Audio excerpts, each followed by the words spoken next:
तो दोस्तों, हमारे देश में नफरत की राजनीति दिन ब दिन बढ़ते ही जा रही है।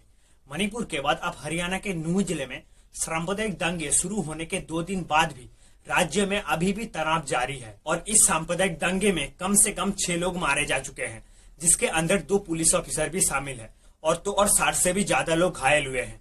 और ये दंगे सिर्फ नूंह में नहीं, गुड़गांव, पालवाल, यहाँ तक कि सोहना तक भी फैल चुकी है। ये दंगे, ये वायलेंस इतनी खतरनाक हो चुकी है कि स्कूल, कॉलेज, ऑफिस, यहाँ तक कि इंटरनेट सर्विस को भी बंद कर दिया गया है। सोहाना की एक मस्जिद में 200 से भी ज्यादा बजरंग दल के सदस्य ने घुसकर तोड़फोड़ किया है।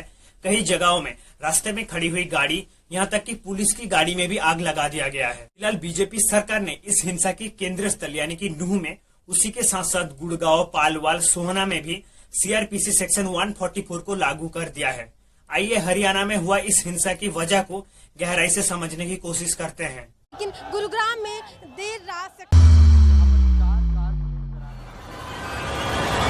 विश्व हिंदू परिषद का ब्रिज मंडल शोभा यात्रा 31 जुलाई को नूंह होते हुए फिरोजपुर के झिरका तक पहुंचना था, लेकिन 31 जुलाई से पहले बजरंग दल का एक नेता और गोरक्षक मनु मानसेर का एक वीडियो सामने आया था, जिसमें उनका नूंह में इस यात्रा में शामिल होने की उम्मीद थी।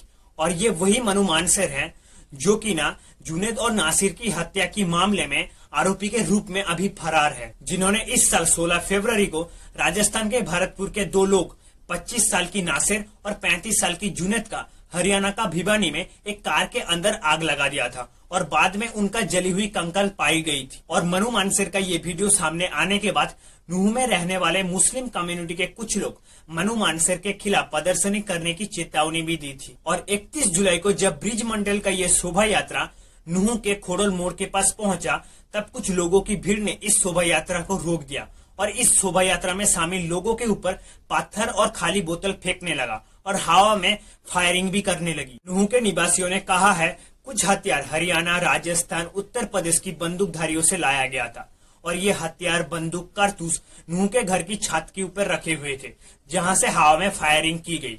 लेकिन इस हथियार का इस्तेमाल लोगों को मारने के लिए नहीं, बल्कि डराने धमकाने के लिए किया गया था। शोभा यात्रा में शामिल लोग और मुस्लिम कम्युनिटी लोगों के बीच ये हिंसा काफी देर तक चला और घंटों तक चलने वाली इस हिंसा में एक ही चीज की कमी थी, वो थी पुलिस। घंटों तक चलने वाली इस हिंसा में पुलिस एकदम से गायब थी। और यहाँ पे पुलिस के ऊपर एक मैसिव एलिगेशन आता है।